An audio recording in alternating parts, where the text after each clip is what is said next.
Now, Gabrielle Weiniger brings us a very different kind of Passover celebration. It happened last night at Israel's Holot Detention Center, a temporary home for thousands of asylum seekers.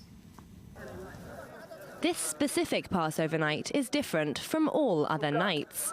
It's taking place at an internment camp for African refugees in the middle of the desert. As we approach Passover, we remember the command in the book of Exodus, you shall not oppress a stranger living among you, because you know the soul of the stranger, you were strangers in the land of Egypt.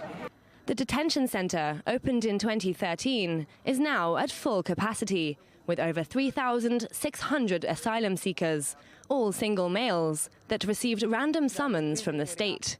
Some of them fled military slavery and a brutal dictatorship in Eritrea. We don't have a name called national service, but to me, it's going to be a national slavery.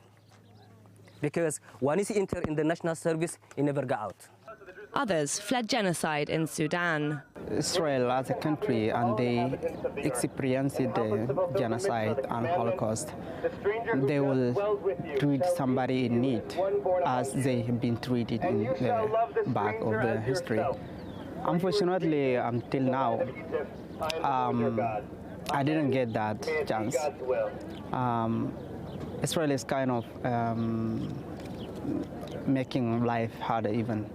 In a show of solidarity, hundreds of volunteers came to Holot to call for its closure, and in protest of emerging reports of hunger, malnutrition, and inadequate health services. So currently in Holot, there have been a lot of reports of deep issues of malnutrition, which seem to be a purposeful policy of the government. It seems like it's part of the government's plan to make people's lives miserable, so they quote-unquote voluntarily leave Israel. We're supposed to open our doors so that all who are hungry can come and eat. So we brought our doors here to Holot so that those who are hungry here in Holot could at least have one decent meal.